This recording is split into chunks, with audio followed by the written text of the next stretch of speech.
Yo, what's up, everybody? 12:40 a.m. My basement guy is gonna give me a text to tell me to shut the fuck up. I don't give a fuck. I'm having kidney issues, so my sleep is fucked up and I'm in pain. And I wanted to get this to you guys on Sunday. All right, you know what the deal is. houseofjohal.com. Get the merch. I am rocking it, as you can see. Shit looks sick. Had to pull out the chain to complement the fit. No, but seriously, House of Joel, use code E2. People have been copying it because the TikTok ads and the Instagram ones, and they don't even know about the code. You can use the code, my brother or sister, and you can get 20% off. So get it while supplies last, because I'm going to ball out on the next drop. So get the merch. Don't be a lun. All right. This week's topic, highly suggested, highly favored, Spazcast. I'm about to fucking rip into a lot of motherfuckers. Weddings. The bane of the Punjabi existence. The shit that we love to waste our fucking money on. Dumb guys, dumb girls get together to do dumb things and win dumb prizes. Not the last part, but it just sounded good. So, wedding industry, where do we start? Fucking bullshit. It's a fucking cash grab. It is literally a complete hole and pit of money.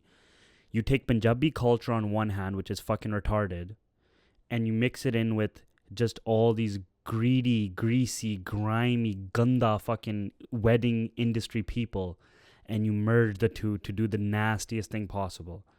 I think receptions are disgusting. I think the way we handle the marriage is disgusting, and weddings and everything else. And so, how do we start this off? Let's start off with the first clusterfuck. Guys and girls, okay? We've had some women on the streams, on the pod, in the past, not now, obviously. And we've also had, hold up, just chatting, Punjabi weddings. And I've talked to a lot of people to get a read and temperature of what's going on, right? Girls complain about guys, guys complain about girls. It's a both huge clusterfuck because everyone hates each other basically, but they want to fuck each other. Okay, so how do we remedy this situation? Girls be like guys are trash, blah, blah, blah. Guys be like girls are just becoming sluts, etc., etc. What do we do? So before we even get to weddings and marriage, this is issue number one, okay? Because I have never been to a reception as a guest. I have worked at receptions as a worker. So I got to see a lot of like behind the scenes stuff that's grimy, and like I get to look at all of you and see how fuddu and fucked up you guys are. First thing I'm going to just say is I'll explain what I did. So I worked for a company that basically like set up the DJ booth situation. And they would set up the lighting and the DJ booth or whatever. Sometimes they had their own DJ. Sometimes another DJ was hired, etc. And so we would have to go there while like the decor is being set up and the lighting is being put up and all that stuff. And then we would have to be there at the end of the night to like take everything down. So on an average night, especially during peak wedding season, I might have to go to 3 different halls, set up at 3 different places, drive the truck and go to at the end of the night, all 3 halls and go whatever. And then I'm done at like 5 in the morning, 6 in the morning. That was basically the flex. And within that, I saw everything. I went from every fucking hall possible. Royal Crown, Crown Palace, Dollywall, Aria, fucking Mirage, Fraser View or whatever the fuck it's called in Richmond. Just shit like that. I went and saw it all. I did gigs in Kelowna as well. Seattle too. I'm pretty sure. Okay, actually, I'm not pretty sure. I know for a fact that this was back in 2018 In the summer of 2018, I was doing this gig working at a reception in Seattle. Karn Aujla and his boys came in and they were doing coke. Like, you could just see the chitta on their noses and stuff. It was Karn Aujla. I had no clue who the fuck this guy was. I didn't really care because I don't really care for like dipper fucking singers and shit. Like, I've had run-ins with Karn Aujla and Sidhu Musiala. I've worked with Chunni. I don't give a fuck about any of them. That's just me. I mean, if you were peak Kanye, then I might fucking fanboy and ask for pictures, some shit. But these other guys, I don't give a fuck. So,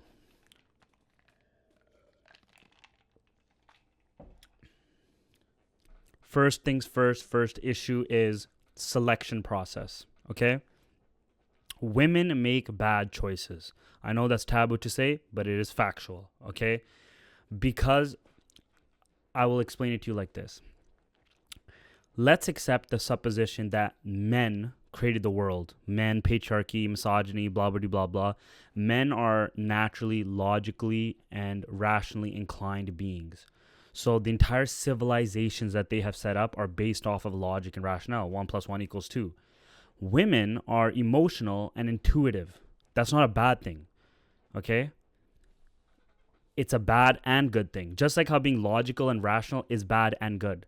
There's times where your logic cannot help you.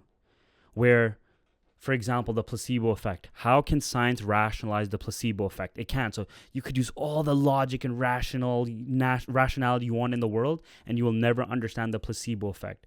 Because the placebo effect is beyond that. But a woman's intuitive and emotional mind could understand the placebo effect. That yes, the body can holistically heal itself. So these understandings of logic, rational versus emotional and intuitiveness, they're on two sides of the spectrum within men and women, and they have both pros and cons for both of them. So there's nothing inherently wrong with being whatever one or the other. But because now we have built society so far up in a logical and rational way, a woman's emotional and intuitive mind will lead her to make bad choices. Okay? It's like if I was built and my whole way I viewed life is that no one could lie. Do you see how badly fucked over I could get in life? Because people lie. And so men use logic and rationality, and they're fucking being stupid and horny, to manipulate women. They start to feed in on the woman's emotionality and they try to cling to them and be like, yo, I'm fucking dope. Fuck with me. I'll fucking show you the world. I'll give you the world. And the woman will buy into it. The reason why arranged marriages make sense was not because of just political alignment and political arrangements. It's because arranged marriages make sense for women because the parents are looking at the other family. So if you're the parents of a daughter, you're being like, I need to see what the fuck your household looks like, buddy. All right, if I'm going to put my daughter in your household, I need to see what your fucking parents are like, your fucking grandparents, your siblings. I need to know where I'm letting my daughter go. I need to see the environment that you raised this child in that wants to marry my daughter. Because if you didn't, you can end up in a situation like you are today where women, because of love marriages and how the whole dating apparatus works, women get fucking sent into fucked up homes. Because that pre-check, right, that security clearance for arranged marriages is done.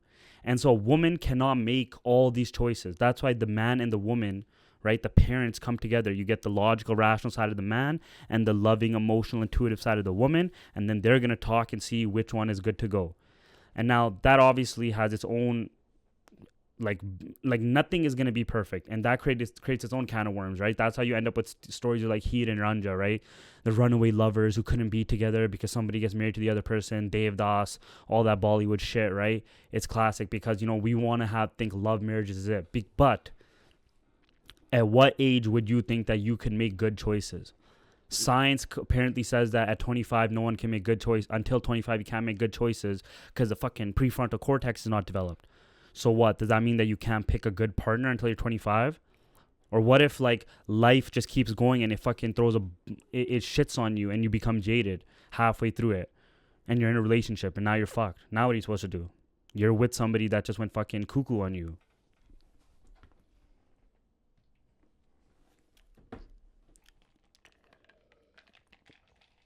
So there really isn't like a perfect way to go about relationships. Arranged marriages had their place, And now we're in the West, and we have free will, we have agency to do what we want. So now we have to pick the best choice possible. And now that's creating its own issues, right? But to an extent, arranged marriages, you understand how as a mechanism it made sense, right? You wanted to see where the fucking daughter was going to end up. It mattered more, and it mattered the other way too, because if you're the son and you're, as parents, saw how fucking spoiled or fucked up the daughter was that your son was going to marry because of the parents and how the treatment was and everything, you want your son to be like, yo, chill out. Let's not fucking, no, we're not making this happen, because we understand. I'll tell you this right now, I've seen it happen multiple times. You could have a household of 12 people, a grandpa, grandma, 2 brothers with their wives, their kids, and one woman could fuck it up for everybody. And you may think that's a stupid thing to say, but it's because A, you have probably no understanding of your fucking roots and where you come from. You're a fucking coconut who doesn't actually know anything about Punjab and has seen this shit happen firsthand. A. And B, you don't want to face reality. One woman in the household can fuck everything up, because the man is going to be outside of the household. The man has to go work. He has to leave the household. He has to fucking earn a living. And so the woman is in the household and can start doing the kalesh. My brother, she can do the kalesh. You know, she hands out kalesh. That's how these women are. They give it like it's parshad. Okay? And so that's why you can see sometimes fucking things get ruined inside. I'll tell you a simple story. I've heard a version of this story multiple times. 2 brothers get married, have wives, right? Father passes away, gives the sons land. One gets a little less maybe. And the wife of the one who got a little less starts gnawing in his mind. Hey, why didn't you get that land? You're the smarter son. You should have got that land. Why does he get to drive the Jeep when he wants to? I think you should be allowed to drive the Jeep. And she just starts planting these seeds inside the head of the banda, and it all fucking comes apart. And this wouldn't happen reverse, because you never see a situation where 2 sisters are living together and the husbands are in the house, because that just doesn't happen. Most of the world universally has never had, from my understanding, a situation where the men come into the wives' home. That I've never heard that situation. It must be so rare. So because it's the other way around, and a woman is in a alien place, let's call it, she might do these sort of things. So the arranged marriage is essentially your device to do a security clearance for who the fuck you're gonna marry.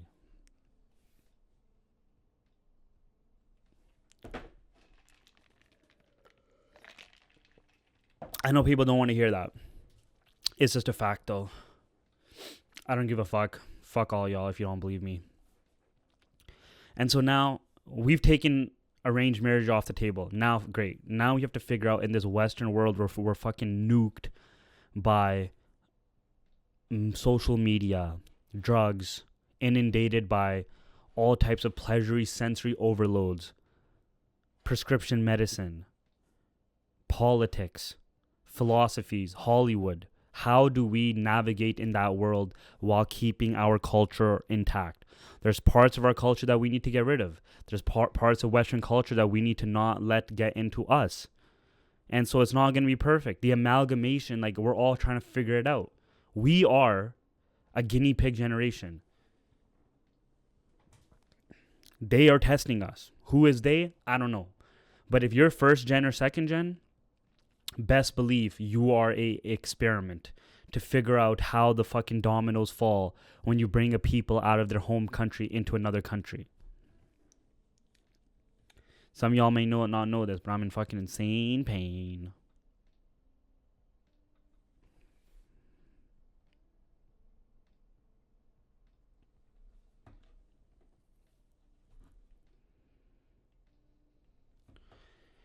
So let's get to this issue now. Women be complaining about men. Men be complaining about women. What do we do about that? This is the chicken and the egg situation. Who has to buck first? Who needs to give up power first so that the other demographic becomes better? Because this is a situation. Men be looking at women like y'all sluts. Women be looking at men like y'all whores, y'all pieces of shit, y'all fuckboys. Somebody needs to cede first. Somebody needs to give up first and relent power to fix the other. And now you'll hear retarded arguments from both sides. If I say to women, you need to change, they'll be like, no, why should I change? The men should change. Men will be like, yo, I don't want to fucking change for these chicks. So who's going to change? Right?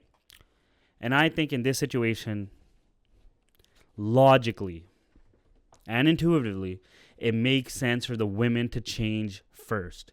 And I'll tell you why. Because by the women changing, they can affect the behavior of the men. There's a very famous Greek play. Greek play where women abstain from relationships. Lysistrata. Okay? This is a play where is written by Aristophanes. In this comedy, the women of Athens, led by Lysistrata, I think is right, refused to have sexual relations with their husbands until the men end the Peloponnesian War. So it's a similar idea, right? Where the women have to basically step down and be like, men need to change their behavior. In this case, women are abstaining from sex so that men change their behavior to stop a war. And so again, the burden must fall on women, take it as you will, to change the personality of the men. Because let's just put it this way, right?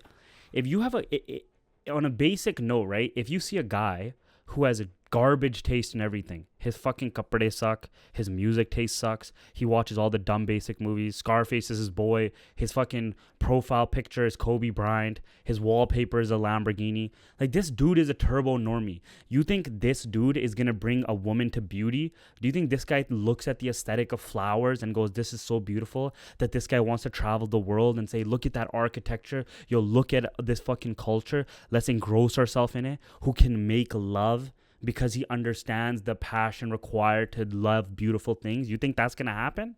No, you picked a fucking dumb knucklehead Surrey Jack who's so fucking retarded, who literally gets into fucking debates on the regular with his boys about Xbox or PlayStation or fucking Kobe or Jordan.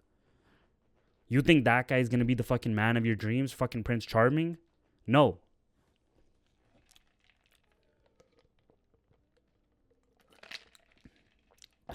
But women also don't have finesse. Women don't have the ability to be like, yo, I love beautiful things. I'm poetry, beauty, flowers. They follow the aesthetics that they see on social media. But if you start to talk to them deeply about these things, what are your favorite flowers? What are your favorite plays? Who are your favorite poets? Boom, blank, nothing. My favorite poet is Rupi Kaur. My favorite flower is roses. My favorite music is Lana Del Rey. Or fucking Sabrina Carpenter or fucking Ariana Grande. There's no depth to it. So you know that they're also fucking getting their personality amalgamated from social media. So what do you fucking do? You need to have one side cede to the other. One side needs to surrender and be like, we'll fucking take the bullet. And I think it should be on women because women have a lot more to lose with fucking shitty men. If women are with men that are shitty pieces of shit, that have no morals, no true compass, a shitty attitude on life, it'll bite you in the ass later. And women don't want to hear this, but this is the truth. You're 22, 23. You date a man that's 3-4 years older than you. He's 26, 27. Y'all get married. You're 26. He's 30. Y'all get married. That banda still can cheat on you and go lower in age. He'll have no problem with that. And so if you have a lot more to lose, because as the age keeps going up, he can still keep going down. As long as it's legal, he can keep going down. You lose access to the dating pool. So let's say you're 35 one day, he's fucking 40. He can still marry a 30-year-old, 28-year-old, no issue. You at 35, if you guys divorce, your fucking dating pool has shrunk so much that you're fucked. You'll never find a guy that you want at your caliber once you're at that age. So it is in your best interest to do what's possible to make the guys the best. Because guys can fucking fall for fucking dumb lun chicks all the time. So you want to uplift your man from the inside. That's a woman uplifts her woman from the outside, as in like you gotta look at it like this, right? A woman is a vessel, all right? So this is some deep esoteric knowledge I'm about to drop on y'all. A woman is a vessel. She is the chalice. This is like an esoteric symbol, like this. Okay? A woman is the phallus. This, right? The pointy side is up. It's the dick. The the fuck was this? I just called it the chalice. The chalice is this way. It's opening like a woman's vagina. Okay? And so the phallus goes into the chalice. That's esoteric knowledge 101 shit right there.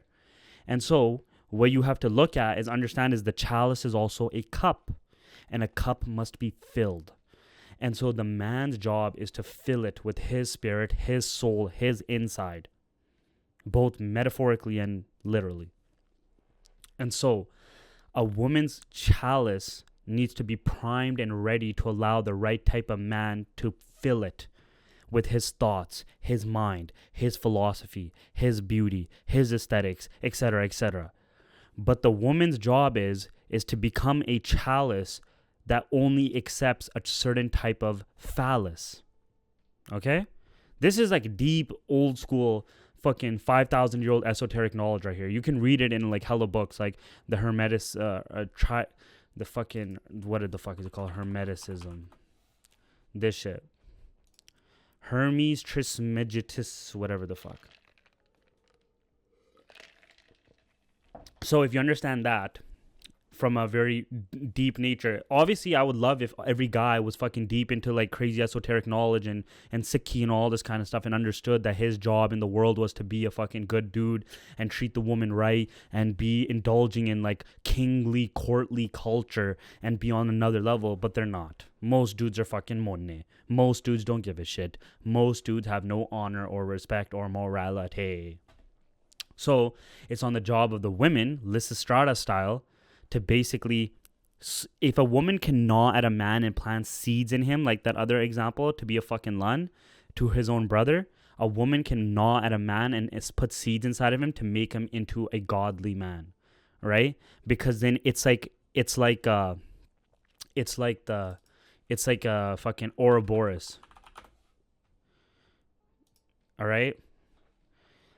You have to get into the depths when it comes to relationships, because this is like life or death type of shit, right? Like, we populate the earth with the children we make from these relationships. So this is not some stupid willy-nilly, we can use fucking data science and dating apps to find our loved one. It's easy as that, bing, bang, boom.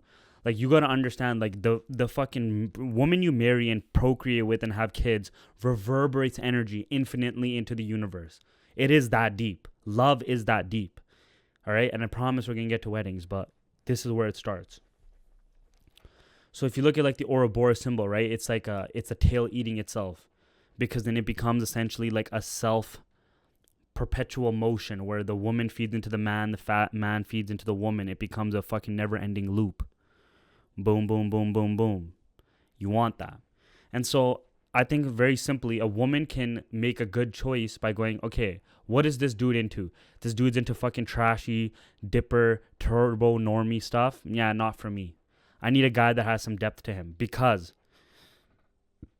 even if you're a dumb fudda, because then I'll bring this back to Sikhi. Even if a guy's a dumb fudda, Sikhi is so revitalizing that it can wash over the soul of even the biggest tardos and at least have some impact on them. It can leave some positive impact on them. It's not going to leave a negative one. If you read the Guru Granth Sahib, if you do the work and you do the discipline for however long, some of it will rub off on you, on your soul, and smooth the stone.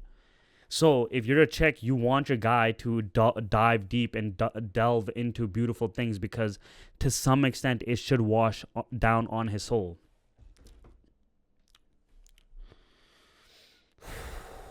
The pain.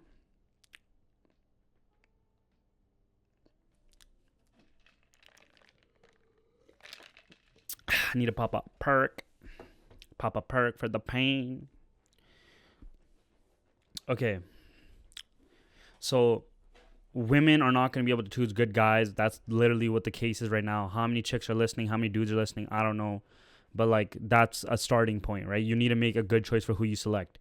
A man wants to choose a woman that would be a good mother, a good, let's go back to the other episode about the 5 archetypes, right? The 5 archetypes that the woman is supposed to be in the Khalsa: the mother, the witch, the queen, the nurturer / teacher, and the poet.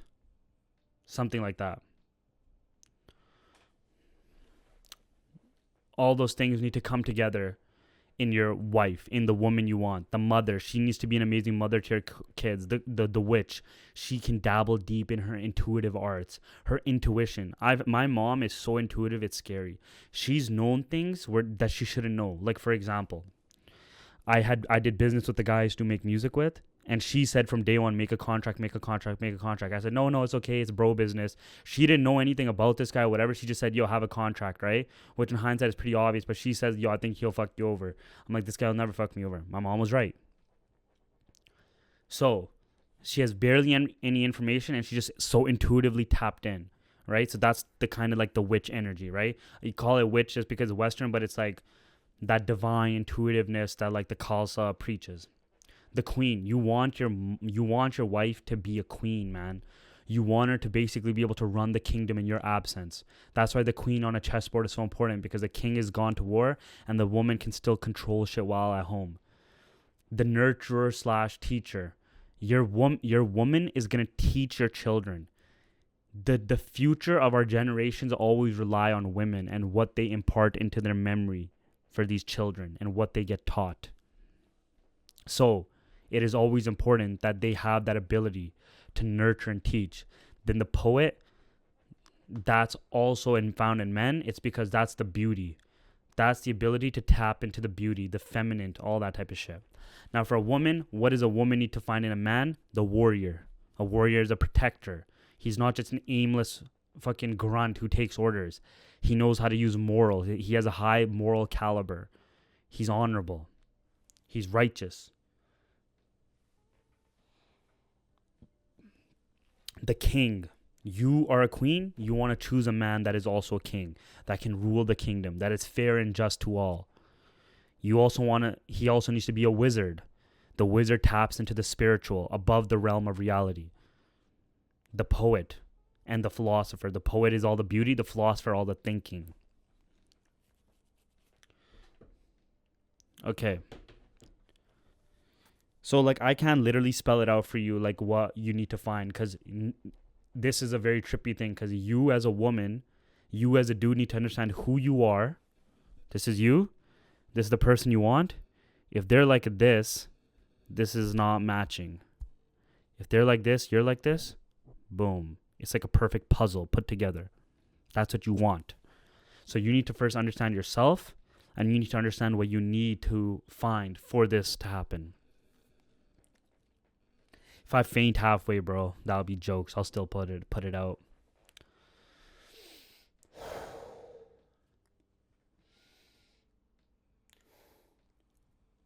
Now on to weddings. So everything I just talked about is like the highest realization of relationships and everything. That's not what's happening out there. What's happening out there is a lot of fucking jealousy. A lot of J's are marrying each other and they don't know who the fuck they're getting into. And so what issue that ends up happening is the wedding is more important than the marriage. Women and men don't fucking craft a relationship that has a beautiful happily ever after. It just has a high caliber event, a climax, and then everything starts to go downhill from there. And the wedding in itself is, again, the most stupid parts of Punjabi culture bundled up with the stupidest parts of capitalist culture. All right. Movie magic. 12 hours later. Feeling better. Ish. Back to the weddings. Wedding industry. All right. So as we just highlighted, it's fucking expensive as shit. All right. People are fucking forking out way too much cash for this shit. And for what? This is the biggest thing. Like, what the fuck is the point? If I was going to get married soon or some shit, or just in general, my rule would be this: you come to my wedding if I've seen you in the last year. If I haven't even seen you in the last year, why should I fucking fork out all this money? All right, like, this is the new wedding flex for the rich people is this. All right, you go to fucking, I don't know, Airbnb Lux, let's see. And like, you basically fucking stay at like a chateau or like a castle in France. So you do your Anand cottage here at a Gurdwara because like you want to have that connection to like locally where you grew up type shit. And then you take your closest friends and family for like 4 days to like let's see, Italy, condo in Rome. No, we need all right, Italy. Let's just say wedding weekend. Let's say your wedding is on a Saturday. On a Monday, everyone dips out to Italy, and you're there for 4 days. And let's say we need to have maybe 15 guests.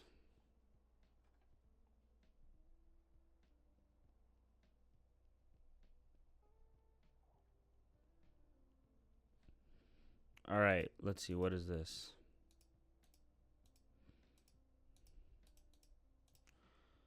Okay, let's check this out.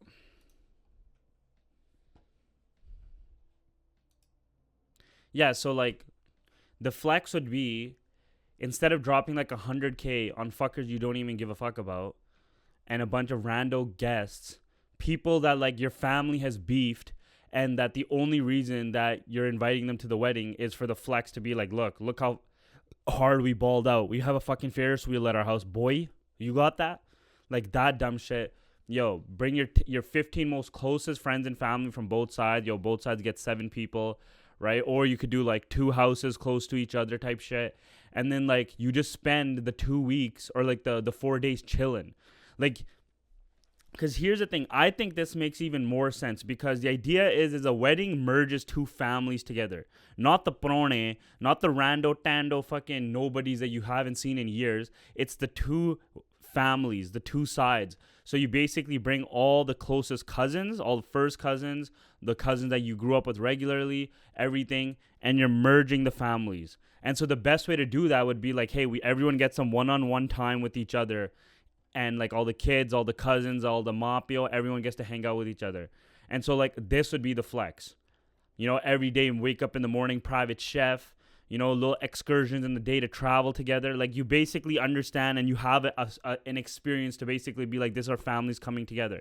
Because otherwise, the wedding is like an artificial, like a show fest. It's like putting on a show for another family or whatever.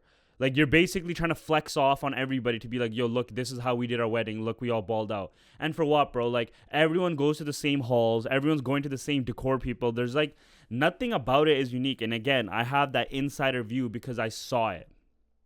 Right?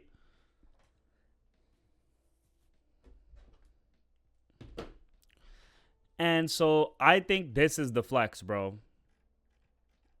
Like you basically get a sick ass villa or like whatever. You could figure out the logistics, what country. Like I'm just doing this off rip, right?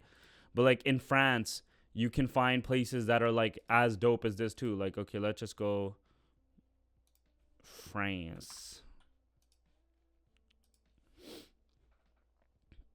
Like this, bro. This would be so sick. Like imagine that. Imagine being here, 16 plus guests. Everyone can get a room. And like get a fresh, oh wow, a fucking hot air balloon. That's pretty nuts. I wonder if that's included in the property. And this is just like looking on Airbnb Lux. Like this isn't even like that big of a flex. I'm not even like, you know, like add-ons. You can get a chef, pre-stocking, car rental, wait staff. Like you get to ball out. Otherwise, like this is how the wedding week goes down, right? The boy side or all the dudes are just going to get fucking hammered for the week and become tattoos, all right? Every day they just get more and more drunk. So that by the time the actual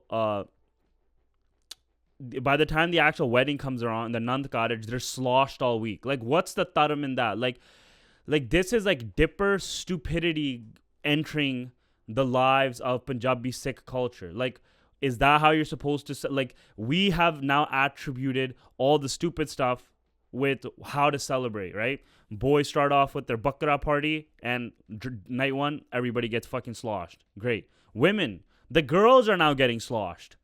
Girls are low-key drinking. This is how you know our culture is cooked now, is that the girls are openly drinking with their fucking dads and shit and getting sloshed and fucking hammered at the parties. And I'll tell you, when I get into the stories part, I'll fucking tell you some crazy shit.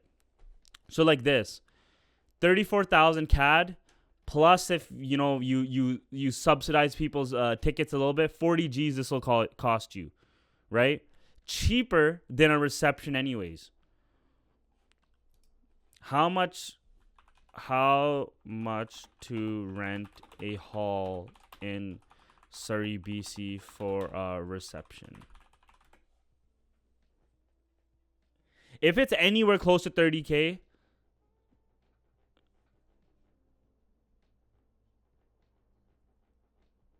packages include catering. All right, so let's see. Large banquet halls and clubs, 5 to 7K. Golf country clubs. The golf country club might be actually even a better fucking flex, to be honest.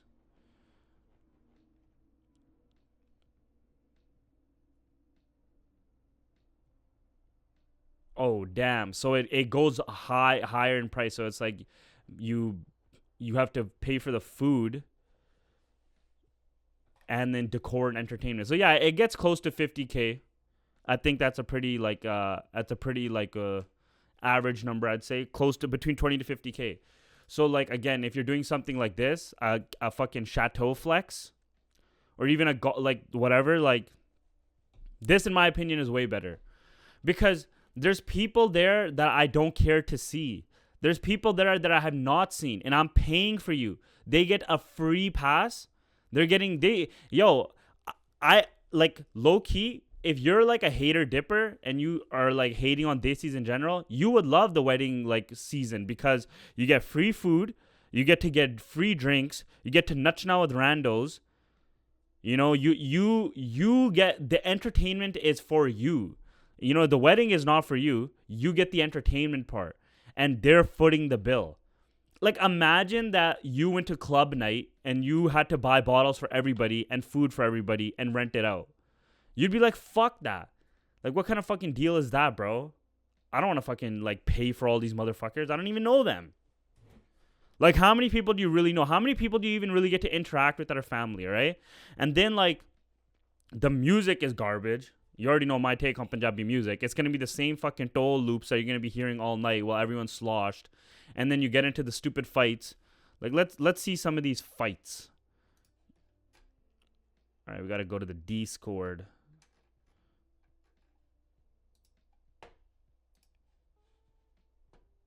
All right, let's look at this. What is this? Let's see. What's this? See, like, so like right off rip, they got the lighted floor, the decor. You can see it's on the chairs and tables and everything. And look at this. Wow, fantastic. They're fighting.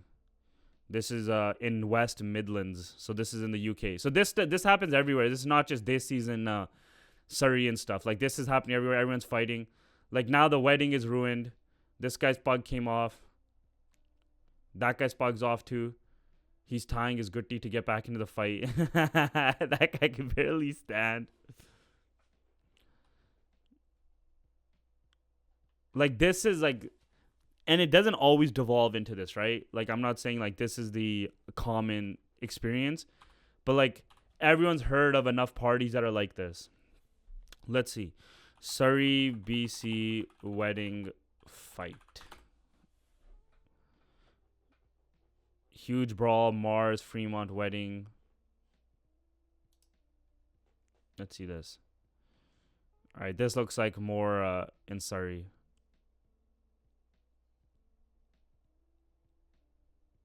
Dude, bug came off, man. That's so embarrassing.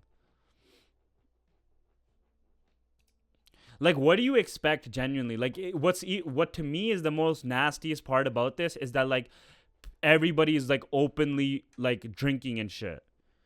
And so that it's free drinks, you know, and, like, this is how fucked it is, bro. And I've seen this, all right? It's free drinks. The uncles and the boys and the girls now are getting sloshed, and then the mom has to drive everybody home. So, like, if you go to the club, like, you and your boys have to plan, like, all right, who's going to be DD, whatever, we can do Ubers, get a hotel, whatever. Your mom is basically going to drive everybody drunk home. Like, how degenerate is that, bro? Imagine being on a coke binge and then your fucking mom has to come drive you home. You'd be like, you're done, bro. Like, you're fucked. Like, you need to stop doing drugs because this is embarrassing. Yo, do you guys remember when this happened? I saw this on Twitter. The chick that tried to expose this dude on Twitter, these guys, and then the cops came and like seized their guns and shit. So lame.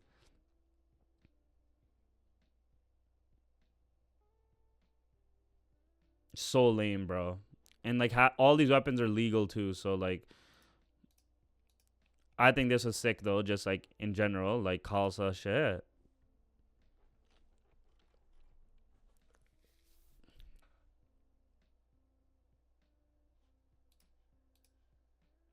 That's the thing. You get too many Desis in a room together, they're gonna end up fighting each other, man. It is what it is. Like, there's just no way to avoid that. But I think this is the shit, bro. I think fuck everybody.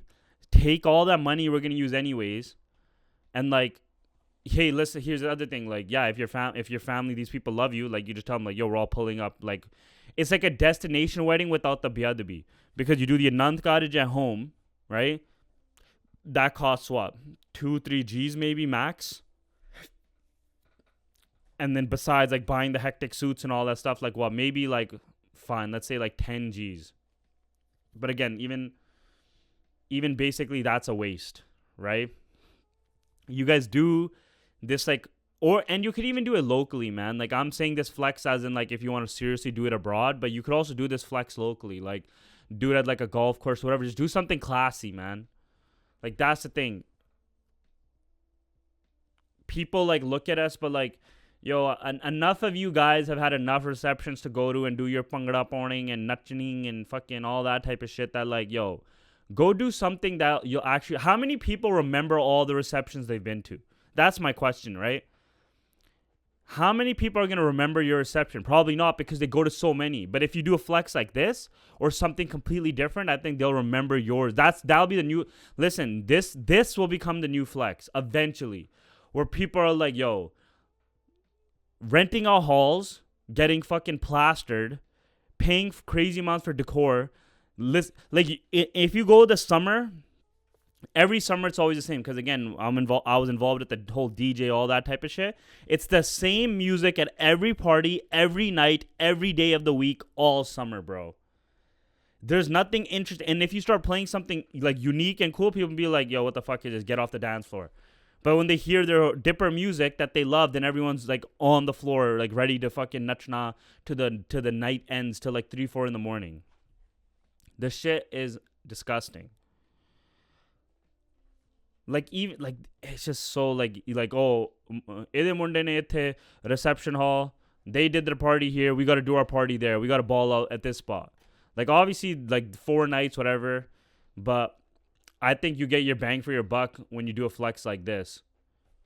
Like, basically a destination trip, but it's not about like traveling really. It's more about like the vibes. And like, yo, at nighttime you could totally like get a whole like sound system rented out, just have it there, and like every night, yo, people are like what, I'm not like saying don't drink, but like I'm saying the drinking culture is gone insane. Like, I know chicks now that like I see it on, they're proudly displaying that they're drinking beers and Crown and Cokes with their dad. That's peak degenerate culture right now. When the girls are openly drinking with their fucking mapio, is disgusting. Now I'll tell you some crazy stories, all right? So as I was saying, I worked on the end of someone's like, what if the destination wedding people like pool a bunch of money to build a gurdwara near a beach? I'm like, oh, it already costs so much. Yeah, if you do that, right, you find some beachfront property, build a gurdwara, but it's like, what a waste of money then. I think that's a waste of money. Your local gurdwara that you grew up in, go get your Nand cottage there, and then go do, if you want to celebrate the marriage, go do a flex. Man's doing the pod, yes sir. So I just look at it like this. We need to evolve the community. Okay? Enough receptions have happened. Enough people have seen them. Let's do something new. Because you're feeding into this wedding industrial complex, and you're not going to get any real fada out of it. No one's going to remember your reception. Because there's just so many, bro. If you've got to 10 receptions, can you truly rank them in your head from worst to best or best to worst? Oh, their food, like, also, like, you're gonna, it's so, like, our people are so, like, crabby and, like, curmudgeon that you're gonna have people being like, yo, this wedding's reception food is whatever. The other place was better and stuff. Like, you just get people complaining, and it's like, motherfucker, it's basically free for you. Like, sure, some people, like, give the $50 or the gift and stuff, and that's, like, their pay. It's, like, a thing. But some people just show up and go, oh, we don't give a fuck. Like, do Desi parents really go, like, my family's of 5, I'm going to give you guys, like, $500 to pay for everything? Or, like, whatever a plate costs? I don't think so. But anyway, so I used to work there, right? Let's start with the girl degenerate stories first. So I remember multiple times I would go there and the girl, like, there'd be chicks fiending for coke from the DJ. They'd be like, do you have another line, please? Do you have another line and stuff? Like, coke is a huge issue with the fucking Jananian these days too now. Like, just trust that. In the bathroom, they're doing coke and shit. It's fucked. And I've seen it. I've seen chicks, like, openly fiending for coke at these receptions. Peak degeneracy, obviously, because it's like you're mopping over there and you're gonna be coked out around your fucking nanny and nanna and stuff. That's disgusting. Even for dudes, that's disgusting. You know, like, again, I saw Carnage and his boys getting coked up at a hall in Bellingham or Seattle, I think it was. Then you get the drunks. Okay, I saw one wedding where we did. The bride got so drunk that she couldn't even make it to her first dance. She dipped out. She wasn't even there. Bye-bye. Oh my God, dude. I remember another story. I ruined the first dance. Yo, RIP. I feel so bad for you guys. There was a party that we did where we did the DJing and the sound. Damn. I can't believe I did this. Okay. This Punjabi chick was marrying a Gora. And they wanted to be classy about the reception, so they did it at the UBC Botanical Garden. And so there's, like, a huge lawn area on the UBC Botanical Garden.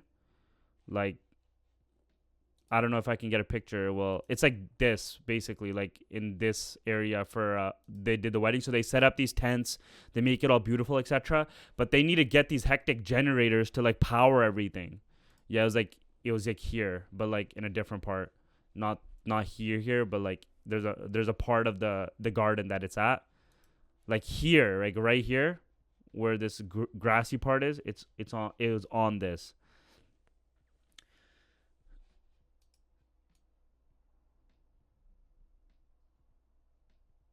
One sec.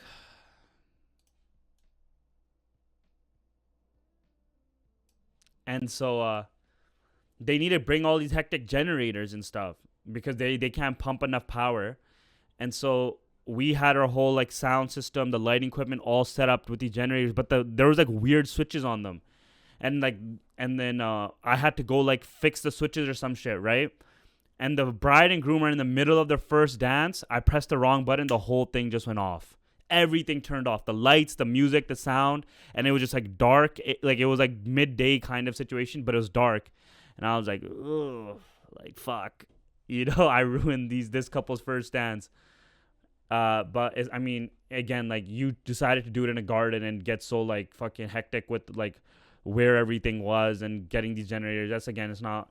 I didn't know, man. I'm not a fucking electrician or some shit, right? So I fucked that up. My bad. And then here's another crazy part. Again, going back to what I said in the beginning with who you choose, multiple marriages ended on reception night. Multiple. One story. Girl leaves her reception to fuck a dude, gets caught. Another story. Girl fucks her ex in the bathrooms at her own reception.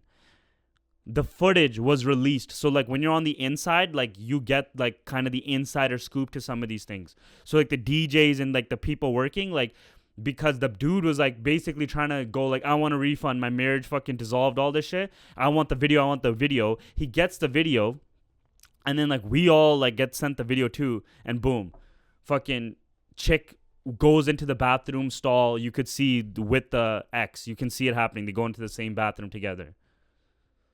Like this is what we've become, brother. This is why, like, I think it's disgusting. I think the whole wedding industry, I think all that shit is mad trash. I'm not about it. Obviously, as you can tell from my tata takes. And, like, even, like, okay, so there was another story. This was not a wedding or anything. This had just, like, happened at a hall. This was, like, some event for, I don't know what it was. But, like, it was a bunch of uncles and stuff involved. These uncles show up to this hall with their wives, and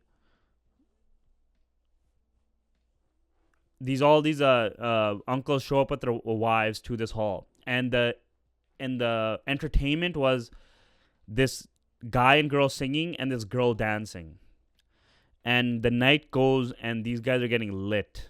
They're getting really pegged out, and they're getting lit and lit and lit. So first the guy comes out and saying they're like whatever. Then the girl comes out and saying they're getting a little rowdy. Then the girl comes out to the girl that's singing. The chick comes to dance with her and they're getting super rowdy. By like her third or fourth song, Desi uncles are getting onto the dance floor and dancing with this like dancer. Okay, like super degenerate shit. And then the chick had a guitar who was singing. And they took the guitar out of her hands and they said, you fucking dance too. And so literally they're like forcing and like the women are like in tears. Like their fucking husbands are this embarrassing. And these fucking uncles are like, just imagine like super pegged out uncles, bro. Dancing with this like belly dancer type chick. I don't think she was like that, like top, like clothed, like she had like clothes on, whatever. But like, it was that kind of vibe. And they're, like, forcing the singer to dance, too. And then the guy, he's, like, a weak dude that came to sing as well. He couldn't do shit about it. And they just told him to fuck off. And they're just, like, dancing. And, like, this is what and I just saw stuff like this. And you're just like, wow. Like yes, our parents didn't go to the club. But this was the shit they did. And they degenerately did it in front of their wives. In front of their kids. All this kind of stuff. It's fucked. Bro. Then one of the guys goes to the hall manager and is like, bro, you gotta fucking stop this. And the DJ like tried to shut the music off, and the uncles literally were about to like jump him and be like, fucking turn the music back on, this is our fun. And they just like for a couple of hours, just that's what they were doing. Fucked, bro. And then one time when I was doing a gig in Kelowna, I saw a Sardar uncle with his two little gutti kids and his wife. He's getting like lit or pegged. I don't even know if he drank. I just know he fucking is unbuttoning his shirt and dancing with the Gorian, dog. This guy was like a Singh Sardar everything. And I'm pretty sure he didn't drink. And like you would just see stuff like that all the fucking time. And then like the dark part of it is like, yo, there's this one hall. I forgot its name. But there's like a hallway in the back that connects like the two sides of the hall together. And one time I was like, it's like the tunnel. And then one time I went in the tunnel, I saw the manager of the hall owner or whatever fucking like one of the students there. You hear so much about that shit where like the students that are working there as like servers and stuff like that, the hall owners will like fuck them in the office, and like they're known to be slimy and greasy and shit. Like this whole industry exemplifies the worst aspects of our culture. Not the best ones, the worst ones. Like even let's talk about the Anant Cottage, right? Everyone knows this story. Anant Cottage happens, you're literally in the presence of the guru. Everyone is like, okay, we got to show respect here. And then as soon as it's done, dip out, go to the Langar Hall, quickly get your food that's like catered in. And now we're going to get right in the parking lot of the Gurdwara. Maybe we'll wait until we leave the parking lot, but now let's drink and get lit. Like this is not like, I don't think any of these people should be getting Anant Cottages. My opinion first. First off, it should be between 2 Sikhs, 2 Khalsa. So, like, the man should have to be Amritari at least for that. Otherwise, you have to get a court marriage. Like, this is not a cultural thing for you guys to be doing. I don't support it, to be honest. I don't think that you are supposed to have an Anant Cottage. Like, the whole thing is that Anant Cottage is made for Sikhs. Not, hey, this is the Punjabi version. Go do a fucking Havan like the Hindus. Or, like, go get a court marriage. or like go to a Catholic ceremony or some shit and fucking say vows to each other, because you guys have completely destroyed the meaning of an Anand card in front of the Guru. Because the idea is like you two are merging together with the Guru involved. And so like, where is it that like this level of blatant disrespect is the norm? Like, I think it's just cooked. I think like, yeah, and like Desi, and so every single degenerate thing you can see now is happening. Like the girls are cheating on their mans in the bathrooms. I haven't heard of any of the man ones, because dudes usually just kind of end up getting pegged out and just like dancing with their boys, right? But the chicks, like there's been stories like even in my family that I've heard about where like literally before the maya, the girl went to go fuck her ex. I've heard those stories a lot, because the situation is that the wedding is seen as like the ticket, the gateway to freedom for chicks. So they're like down to go with it, because like once I get married, I'll get freedom. Because again, dipper parents are dumb and they don't know how to like slowly give their parents, or they don't know how to give their kids enough freedom to not crash out so publicly. And then you end up with situations like this where, you know, the chick is gonna cheat right before the wedding, or like during one of the days. And so like, okay, let's go back to the lead up, right? So the dudes are getting fucked all week. Like, where is the, like, there's no celebration of love. Let's be real about that. The Anand cottage is not celebrating love. It's like, hey, we got to get this done. Now we're officially married, and let's get fucking crunk and let's get drunk. The other events, they're not about love either, because the man and woman are separated. They're segregated. I think if you really want to show love, you want to show it in like a contemplative way. I don't know what word I'm looking for, but like, again, in a way where it's like the families are coming together and it's really like journeying. Like, it's kind of like the wedding and the couple is gonna weld the family together, because you're welding two bloodlines together. But what we're seeing right now is like, it's just like, yo, once these receptions and these parties started, it just started to snowball. And I'm assuming it was probably something along the lines of like in the 90s, Desis were too scared to go like to the clubs and stuff, so they would have like parties in community halls, and then that just kind of like, and because Goit are doing receptions, they just started to merge all these things together, because it just has spiraled out of control at this point. We also have Punjabis hosting bachelor parties. Yeah, like nothing about wedding weeks in brown culture is brown or Desi anymore. Women drinking with their fathers, bachelor parties, bachelorette parties. None of this is Sikhi for sure. And it's also not Punjabi culture, because Punjabi culture would just be like they do those events at home, because it's kind of like priming the daughter side to be like, you're going to leave, and then whatever they do at the guy side. Let's actually get this. Let's find out what are the all events. What are all the pre-wedding events in Punjabi culture? Traditionally. Okay, so the roka, the taka, the pre-engagement, the karmai, the formal engagement, the chunni ceremony, more common among Hindus or blended tradition. Groom's family visits the bride's home to place a red chunni over her head, accepting her into the family. I mean, if you see this happening in your Desi household, you a bummer, bro.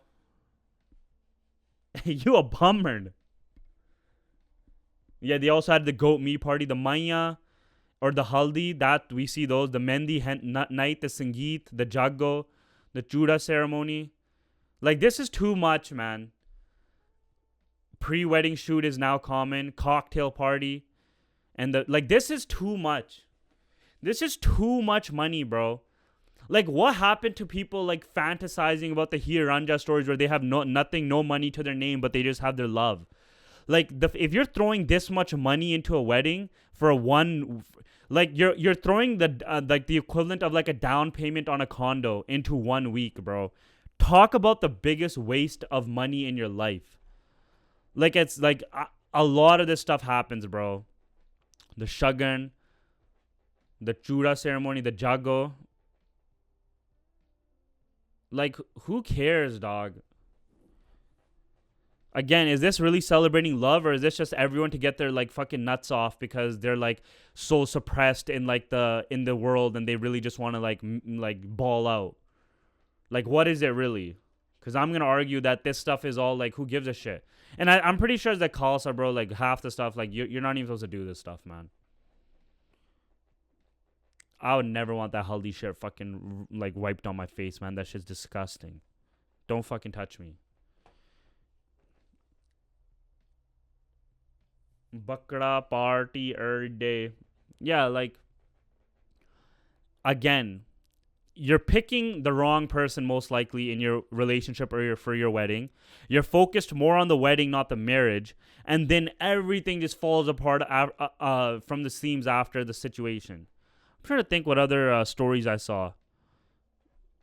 Yeah, there's a lot of cheating, low key. A lot of like drunk bitches. You would see like even like moms taking a peg or two. I saw that a few times, like the more like modern auntie and stuff. I don't know. I'm a hater. I hate on, but I'm saying like, yo, there's no true love that you're seeing. It's just everyone getting lit. It's like club night at Club Mumbai type shit. Everyone has the same stories for every reception. It ends up the same way. Everyone has the same stories for Bakra, the not Bakra, like the wedding week. Same stories, same thing, same everything for everybody. So like, what's unique about it? There's not much unique. There's not something like, again, the flex, the abroad flex, or like even like whatever, man. I don't know.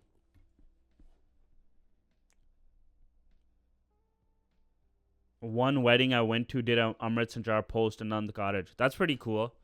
I doubt like a lot of people didn't want to like how much money are you spending, man? Like, can you like budget a Punjabi wedding that will cost 50K? Like, you see here, oh, girls be like, oh, I need to get a new wedding for even people who aren't even like direct families. Like, I need to get my clothing. I need to get a new suit for my wedding. So let's see, how much is this gonna cost? Jesus Christ, this is just so much, dude. So the venues rentals are 10,000, 12,000. Catering, food plus drinks, another 12,000, 15 grand. Clothing and jewelry close to 5 or more than 5 Gs. DJ sound lighting, yes, 2 to 3,000. That is a very correct. Decor, 4 to 5. Photography, 35, 500. Mehndi artist, 300, 500 bucks. Hair, makeup for 2 events. Get like, this is too nuts, man. This is too nuts, bro.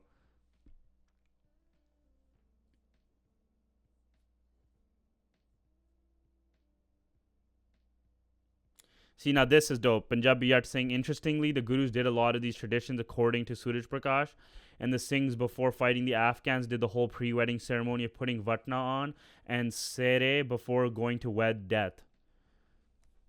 Look, I understand the like actual traditional aspect of doing them. I'm not saying like truly like fuck doing them. Like, I just don't want people rubbing haldi on me, but like some of them make sense, right? The roka, taka, that makes sense. The karmai, that makes sense, right? The Maya, the Mendi night, and the Jago, like, fine. Like, what it is. But, like, some of these other ones, man, like, fuck all that, man. Do the Anand Cottage, call it a day. Go spend your money on something else. If it was me, fuck the reception. Do the Anand Cottage. Hey, thank you everyone for showing up. If you're really in my life, I'll see you in a couple of weeks anyways. And then use all the money that you were going to for the reception and ball out on like a fucking sick honeymoon for like 2 months. Like, go travel the world. Start your wedding on a bang. Or like you do the like that, because that's like what rich people do, right? Like, if you ever seen like Succession, Italy wedding.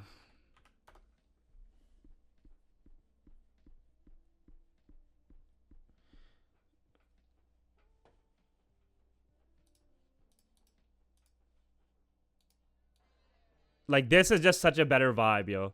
Like, this is so aesthetic. Like, you want to talk about photos? Like, this is like fucking next level.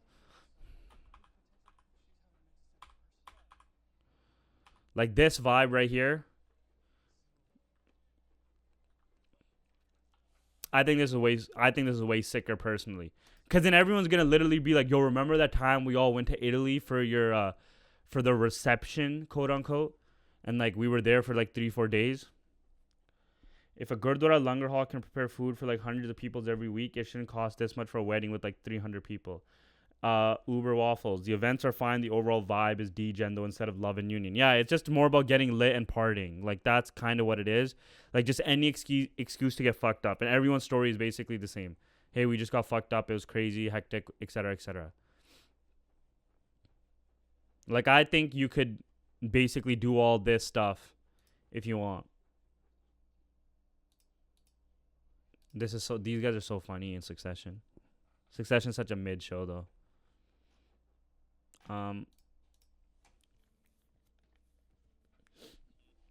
The thing is, my like beef with now the events too is like every day is an excuse to get lit, secretly for the girls and secretly or not and openly for the guys.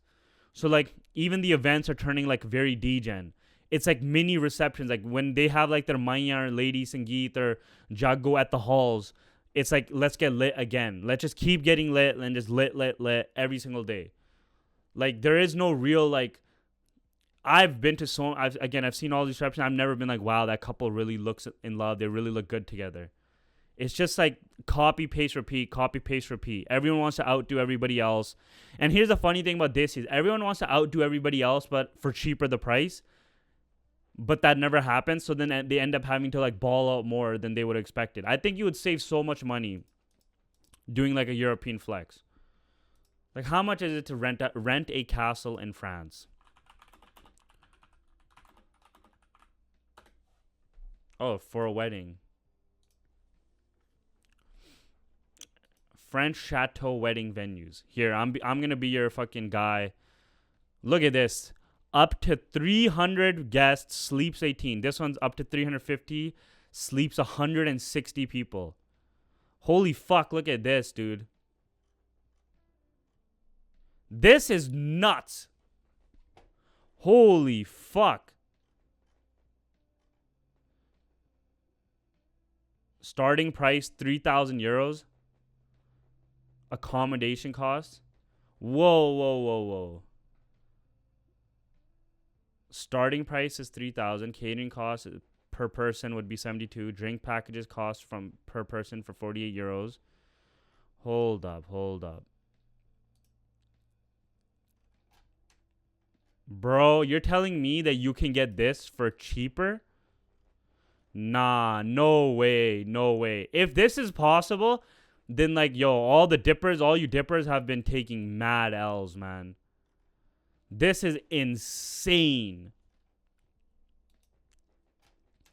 500 people. Like, holy fuck, man. This is crazy. This picture right here. This one right here. This is nuts. This is like basically the same cost of a hall. This is basically like cheaper than an entire wedding. And this one has 500 people. Dude, what are the cheaper ones? Up to 150 people, up to 120 people, sleeps 25, sleeps 2. Lake Como, that'd be a pretty sick place to get married. Or like be married and like do your whole like events thing. Up to 600 people. See, now this is like the aesthetic if you're like wearing a langa and stuff like that. Getting your pictures here. That'd be pretty sick. What's the price? What are we looking at price wise, boys? 16,000 euros. That's not bad. But again, 600 people, accommodation for 60. Like these are some serious numbers, man. You won't even get that many people to show up to your like wedding. Like right here, like this one makes sense. Up to 85 people, sleep 70. So like most of your most important guests can get a room basically. 13 G's. Like if we're gonna do the math here. Price on asking. I'm betting minimum night stay 3. So let's say 13 G's, 3 nights. Yeah, I think this would technically be cheaper than like the whole wedding thing. Cause let's say you do 3 nights. I don't know. I'm not like literally planning the logistics right here and there, but like I think this is a pretty sick flex. And you could even go to Thailand. Like, who knows where you can go, man. Like, this is just sick. The vibes here would be nuts. And especially, like, look at this, man. This is like some, like, getting married in the fucking Palace of Versailles type shit. Licensed bar sleeps up to 50. Swimming pool, on-site planner, in-house catering, licensed bar, fireworks permitted. That's fun. That'd be pretty sick. Like, because I think it's sick that, like, in this situation, you get to do, like, an inside-outside event, right? Like, the aesthetics are just on another level, clearly. Like, European royal aesthetics. Like, they're balling out here, clearly. Like, this is fucking sick. And again, the people that, like, if you tell enough people in advance, and the people that show up are people that clearly would fuck with you. So you're not going to just get, like, random fucking Rona Tona, like, Fude. You're going to get people that genuinely fuck with you, genuinely want to see you in love, to show up and be like, yo, I'm about this. Like, I want to see you guys. So, like, that's, like, definitely less than 100 people. Bro, look at this. Villa Aurelia. This is, like, Rome. So this would be sick, right? Because you get to, like, do the Rome flex. 9,000. Max wedding gets 300. No accommodation on site. Let's see. What are the features? Full exclusivity. Licensed for marriage. Recommended caterers. Licensed bar. Bridal changing room. Car parking. Like, people are doing destination weddings in Mexico, bro, because they're broke. This is where the real flex is at. This is what I want to do, yo. Like, do the nun's cottage, and then 2 days later, all this stuff, you'll fly out to, you know. I wonder, is there a Gurdwara in Rome?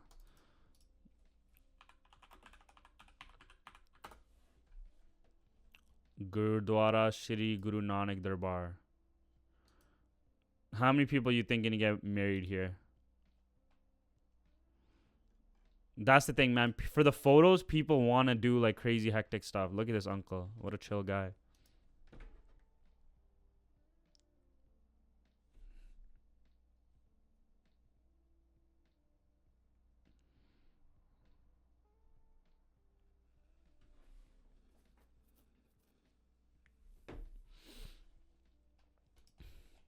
See, the thing is like, right now, if you do this chateau flex, like, you're in the minority.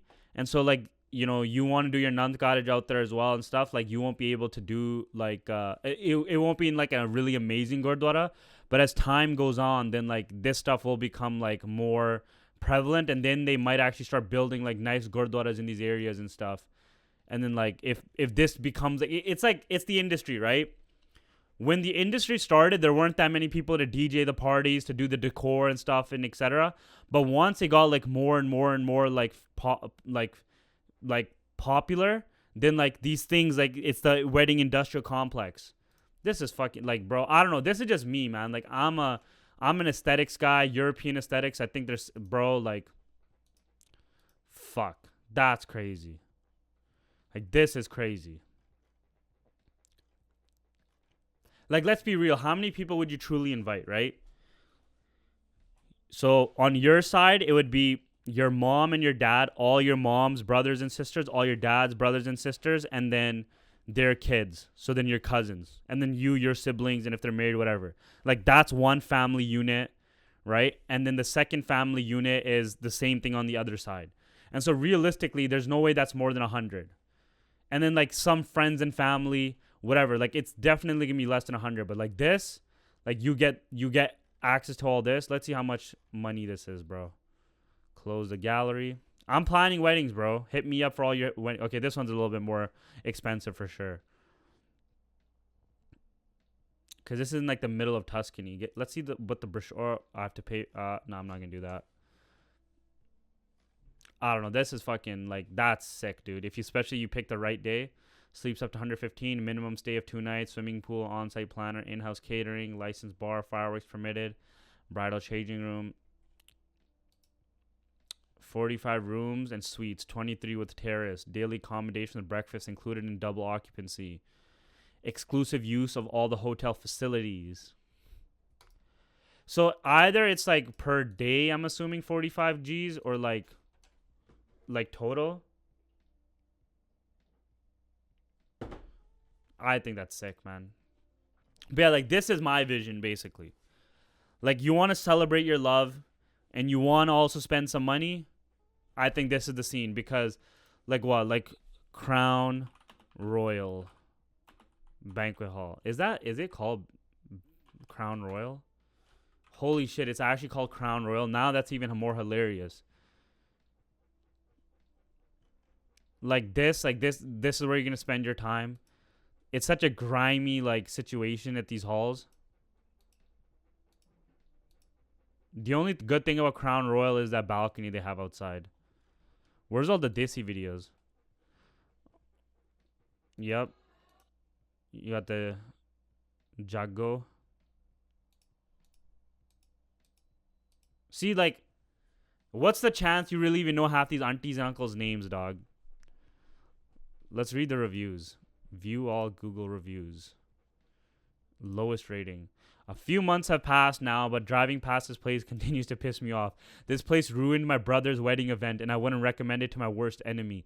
If you value your sanity and want a memorable celebration for the right reasons, stay far away from this nightmare of a banquet hall. Nobody that works here can be trusted, especially with valuables, money, and actual patrolling of the premise. Ugh, this banquet hall is not worth your buck. We had a Jago. We're about to get into some reviews, boys. All right. Okay. We had a Jago party at Crown Palace for my brother's wedding last week. We had spent a ton of money on food and decor. Hall looked amazing when I walked in. Decorations were beautiful. But to our disappointment, hall service was horrible. Guests had started arriving and there was no appetizers. They had just one appetizer on the buffet, and according to the waiter, rest will be served to the tables. By 9 p.m., no appetizers were served. I'm not sure if they ran out of food or they just didn't care. We had to run after the waiters for food. There were at least 6 waiters standing behind the bar area, not willing to help. Manager was extremely rude. He said each appetizer will come every half an hour, which does not make sense. To cut it so these guys have appetizers. We recently had a Jago party at Crown Palace. The venue wanted the payment up front. I felt the service was not the best since they already received the payment. Slow service. We got the hall at 7 p.m. for a party and received food at our table at 9:30 p.m. We drove from Seattle. It was a good 4-hour drive. We were hungry, kept asking waiters for food. They kept on ignoring. Was not happy with the service. Staff, very uncooperative. DJ especially. He's a real big attitude problem. That happens a lot. Doesn't even listen to the organizers, not prefer. Oh my god, this place is older and they're trying to cover up old smells and terrible service. Parking is stupid because the spots are too close together. Staff is so rude. Worst place to organize party or wedding party. Food is okay. Most important, the DJ thinks he's Punjabi MC or best Punjabi DJ around the world. They don't listen to you. They do what they like. Bad service, very bad attitude. Very bad sound system causing headache. Absolutely horrible service. Whoever owns or is leasing the space. Worst experience DJ is literally shit. Worst DJ ever. All right. Let's go Aria Banquet Hall. So there's, I guess the food is a situation for them, right? You got to always go lowest rating. I think this place needs to focus on the quality of their food rather than the waterfall and lightning. This is one of many disappointing dishes of the night. Let's see. Oh, fuck, I can't even see it. Whatever. I think it's like 2 glob jamuns. The pakoras were completely raw. The yolk tastes like they were fried in really, really old oil, maybe even retried leftovers from another day. Disgusting. The only thing that was good was the chili paneer and appies. The dinner was okay, nothing great. I'm pretty sure the papal from palak paneer was from a can. The staff is friendly, but if you ask them, some of these guys can never spell, man.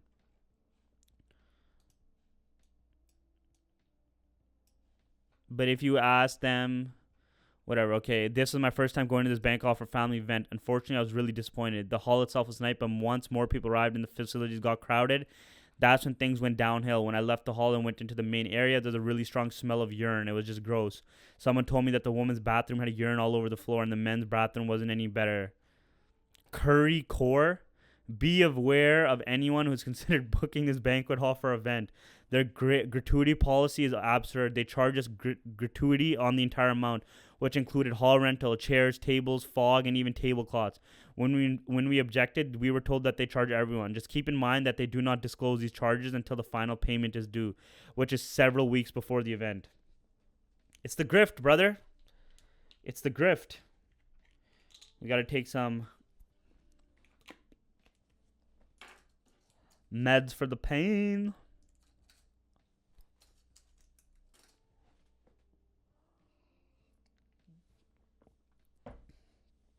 Pop a perk.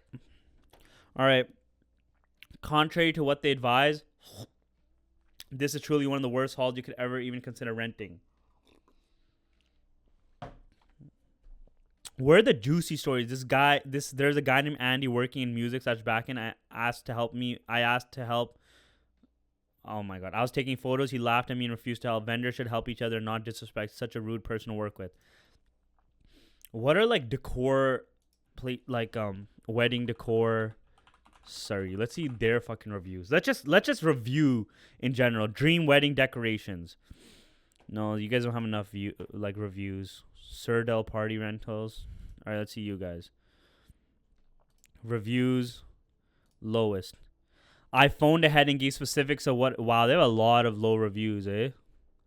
I phoned 3 months ago. I phoned ahead and gave specifics of what I need, especially the size. Double checked that they do indeed have it and got confirmation. Arrived at the store and presented them with a 1-inch. Okay. Overpriced and rude customer service. Please don't use their service. They just charge you money and don't do any work for you. I booked last week and they dumped everything. Chair, table, carpet on the ground. When I called them, they said it's not their job to do it. So me and my son spent 4 hours to set everything. The girl that worked at the front desk was rude. Rented a tent, tables, and chairs for a house party before the wedding day. All they did was set up the tent and left us with flooring to set up and all the tables and chairs. They told us they will set up everything and didn't keep their word. Do not go with this company. So everyone just sucks, eh? That's the situation. I need one that has like 500 reviews or something. Weddings Cave. How many chicks are like doing this as like their side hustle, you know? Asian wedding decorations. It's so funny that they're all like on this one street, eh? What are the chances? Core decor. I think I know about core decor.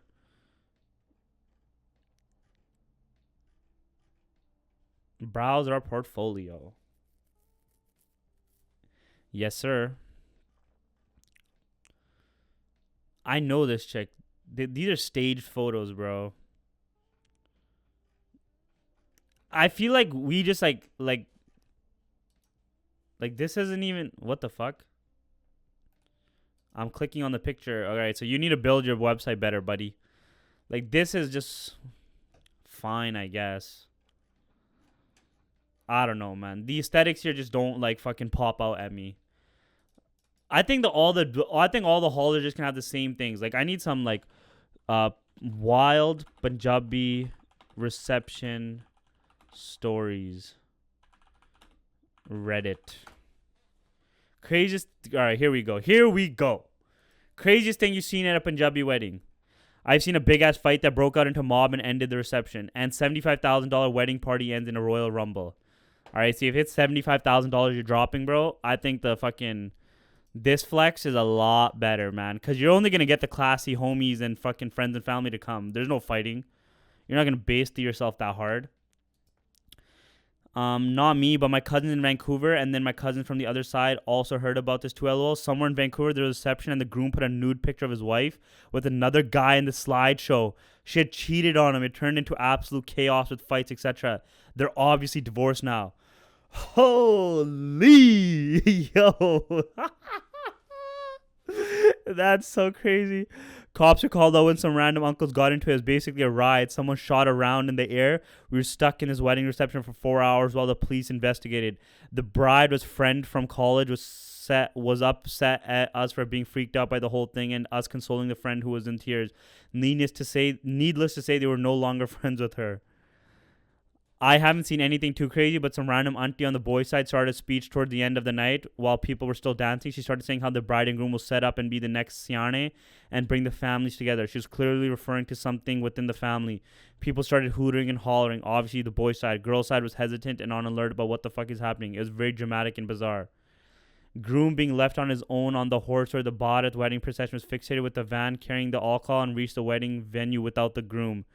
Can only happen in wedding. Okay. The nude story is hilarious, bro. I want to know what the story with that one was. What are your wedding horror stories? This is our India. Holy shit, 395 comments. We got drunk on the night before the wedding and someone puked in my room. No, it's not okay. Huge ash lavish wedding. A group of trans hijadas jumped into scene for the wedding rounds. No, this is India, man. What's your crazy story from a Desi wedding? ABC Desis. Let's see. In India, my cousin got married and the word for flowers got lost in translation. We ended up getting a huge delivery of carrots. Yeah, it sounds like some bummer and shit. My sister had her wedding in India. Her Mehndi artist flaked on her the morning of the Sangeet. We eventually found someone just walking down the street. My sister set fire to another's guest's hair. Where are the good ones, man? As a guest, it's very tiring. All right, this is the same day Punjabi wedding and reception.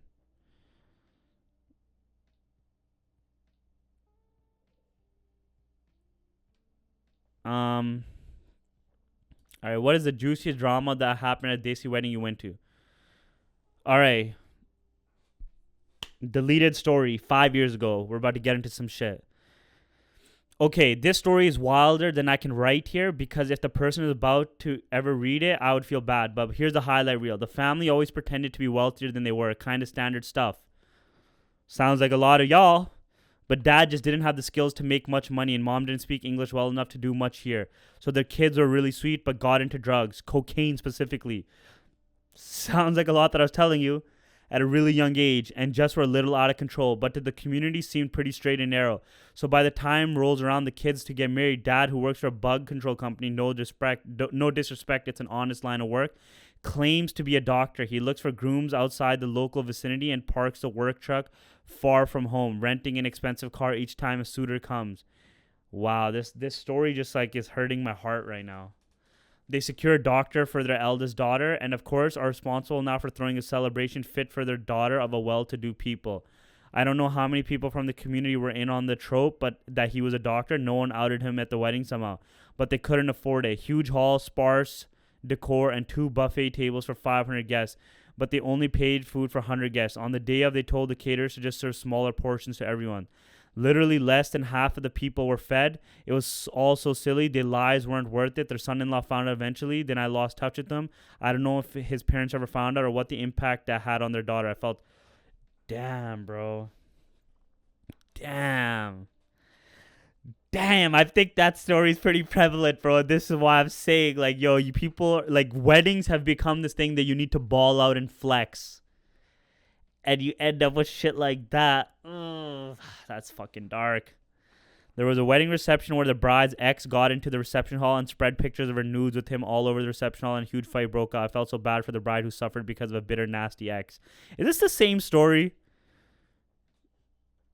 Videos for anyone interested. Interesting. Adopted brother of the bride and his friend got wasted and started hitting on our side. My cousins didn't like it, so someone broke it up. They left and came back with more friends and brought weapons with them. They got arrested. This is New Jersey. Jesus Christ. My uncle randomly announcing my cousin's wedding.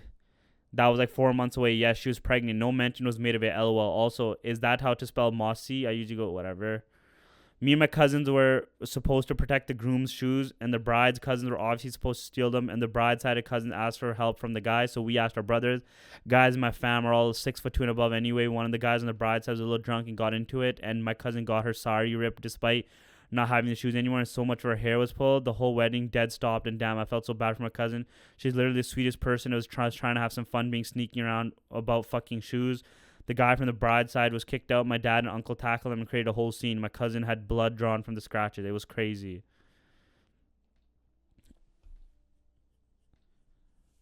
Yeah. I think that first story is pretty common. What's your wild wedding story about bride? Funniest observation in Punjabi weddings. All right, this one's in Punjabi.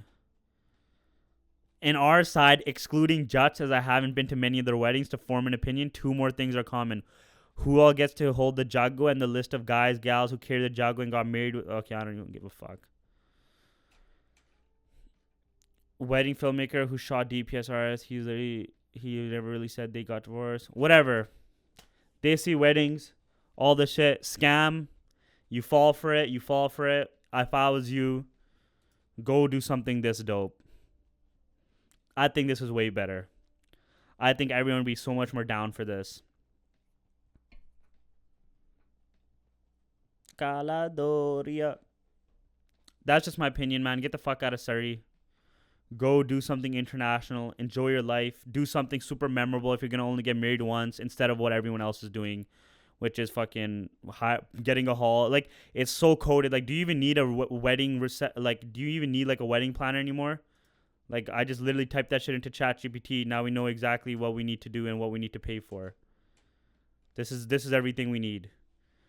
Venues and rentals. There's like 30 halls here. Catering and foods. They provide the catering, clothing and jewelry. Go to fucking whatever place. Like all this stuff. Like it's just you could do this in a day with the Googles and stuff. So who gives a fuck? I think it's time to like step your game up. Get your money up, not your funny up. All right. Anyways, that's weddings. I hate weddings. I think they're trash. I'm trying to think if I have any more stories. Do I, though?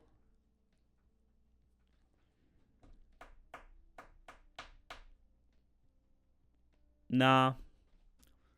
I think that's about it. Just this, it's all degenerate as fuck. There's no love in union. Yeah. Anyways, if you enjoyed, like, comment, subscribe, etc., etc. Yeah, boy.